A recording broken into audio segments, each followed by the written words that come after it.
As Israel intensifies its attacks on Gaza while rejecting calls for a ceasefire, the economic backlash is starting to grow.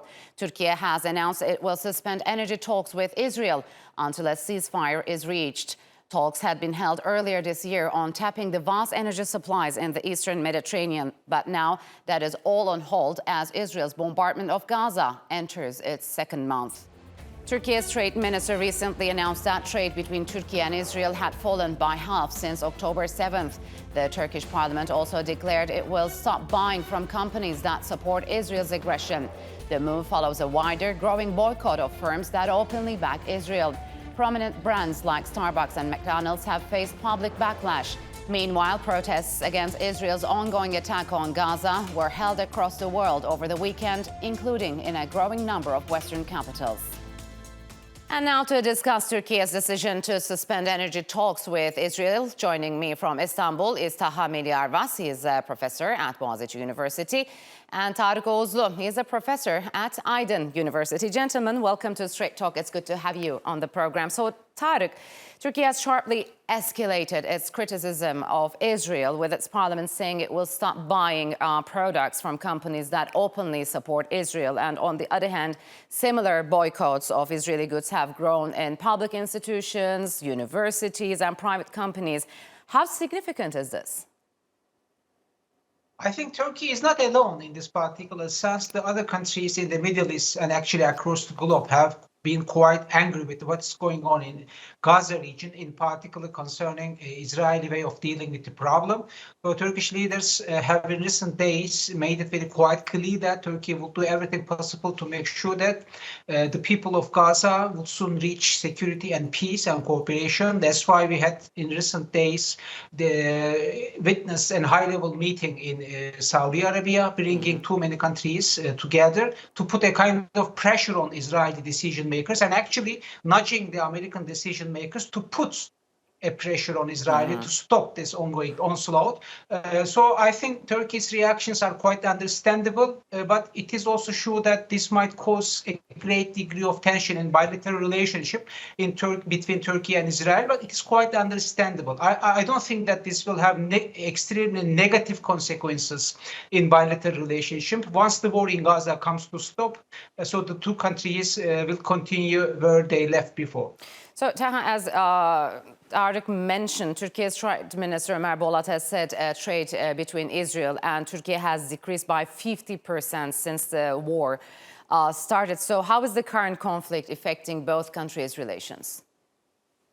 It's really brought them to a standstill, if you will. But the reality is countries like Turkey, their position, especially with countries that they're allied with or friendly with, is to tell the truth. And the truth is, Israel has completely lost its moral compass here. They've completely gone off what the international law prescribes in situations like this. And there are two ways to do it. You can either appease Israel and say, great, kill 10,000 more civilians, kill 20,000, 30,000, kill 2 million if you want. Or you can say, listen, you really lost your moral compass. Your bearings are wrong here. What you need to do is step back and look at what you're doing. And I think, surprisingly, as Professor Oğuzlu said a second ago, it's not just Turkey who's doing this. Yes. If you listen to the words of Secretary of State Blinken the other day from the United States, I don't think I've ever heard criticism of Israel that harsh from any U.S. administration. It was very, very open and out, and he was very, very frank in his assessment of what Israel has done. I don't think Israel has any friends left globally. I mean, the decision to kill tens of thousands of civilians is mind-boggling. It makes no sense. So I think at this point, Israel has to really reflect on what has happened and take a step back and for the love of God, for the love of humanity, stop what it's doing. So, Tarık, what else could we see in the future other than boycotts? I mean, what sort of economic pressure could Turkey place on Israel if it continues its onslaught on Gaza? Because you said if the war is ended, the two-country relations could go back to normal. But what is the current situation here? I think we should offer an historical perspective in this particular sense. We know that despite the fact that these two countries argued very much against each other in recent past, they were at odds with each other concerning many issues, but they also continue to have a good, productive, prolific, lucrative economic cooperation as well. The trade value between the two countries has continued increasing steadily. So as of today, if I am not mistaken, the trade value between the two countries is around $9 billion. This is a good amount of money. And also we know that Turkey and Israel have intensified the talks in energy cooperation. That's why even the energy minister of Turkish government was planning to visit the country soon. Turkey is very keen on the fact that it should not be left outside the ongoing energy cooperation in the Eastern Mediterranean region. But given the conditions at the time being, it will be quite difficult to Turkey to continue its cooperation with Israel as if nothing had happened on the ground. So the reaction of Turkish government is quite understandable. But let me repeat once again what I have already said. Once the war comes to an end, Turkish and Israeli authorities are expected to continue their cooperation. At least this is the hope on the part of Turkish and Israeli administrators, maybe. So, Taha, now that the joint energy projects between Turkey and Israel have been suspended, how would that hurt the two countries' strategic ambitions in the region and also their shared interests? Obviously, it would hurt their shared interests in that those interests will no longer be shared, at least in the near term.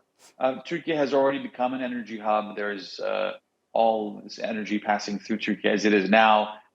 Trading will begin soon as well in Turkey. So it's going to be not only a physical energy hub, but also a financial energy hub in that sense. But for Israel's part, this lack of progress in developing natural gas off of the shores of Israel will cost Israel tens of billions of dollars, frankly. Can it do it without Turkey? It hasn't been able to do it so far. I don't see that happening without Turkey in the future, but that's a decision that it really needs to make. At some point, you have to make choices, and falling out with the international community on such a blatantly obvious issue of human rights is something that that no one really understands why Israel's doing. So, Taha, you said this war is already costing Israel like billions of dollars. What would a prolonged conflict mean for the international markets then? Sure. I mean, Israel, it will cost. Listen, there are a lot of Israelis, and I think, frankly, the vast majority of Israelis don't support their government. What the government's currently doing, I don't see the government being able to sustain power for the long term. I think we have to look at perhaps what happens after this government. This was the government of security. Obviously, they weren't able to implement that. And now this is the government with all this blood on their hands. So to answer your question, I think it will very much affect Israel's place in the world. They will see that Israel is no longer the safe haven, or was never a safe haven, but as safe as they thought it was.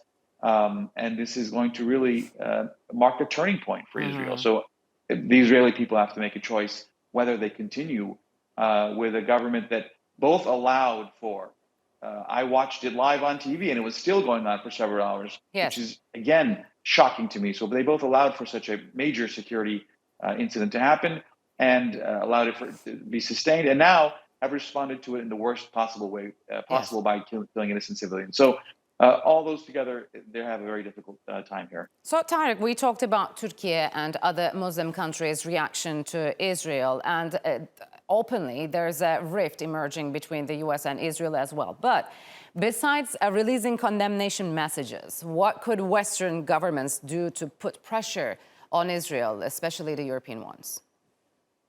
I think it is the most important question we have to answer in this regard. As we are closely following the news concerning the issue, I think the first conclusion we should derive is that unless the Western decision makers change their mind and decide to put extreme amounts of degree of pressure on Israeli decision makers, nothing will come out of this ongoing quagmire. Israeli leadership would not change its position on Gaza. That's why I am quite optimistic in one sense to see that millions of Western people have organized street-level protests against the developments in the region. I mean, British people took to the streets, French people took to the streets. Even the number of American people who have grown extremely skeptical about Biden's approach to the region has increased in recent days. So let's hope that the number of those Western people very much arguing against their government's official policy becomes heard by the people in power positions. Yes. Otherwise, as you have just pointed out, neither the countries of the Middle East nor Russia or China or other global South countries are in a position to have a real impact on the choices of Israeli government. Israeli leadership gives an ear to what Washington tells them to do. So, Taha, a very quick question. I mean, for how long Western governments can continue to ignore this growing anger from their people directed against Israel and also their administrations? Not much longer. I think we're towards the end here. We heard talk from Netanyahu over the weekend about ceasefire talks, or rather to release hostages. And so I think we're at the end here. I don't see this going on for much longer. It just can't. I think even the most ardent supporters of Israel are warning it to stop here. All right, gentlemen, unfortunately, we'll have to leave it here. Thank you very much for joining me on Straight Talk.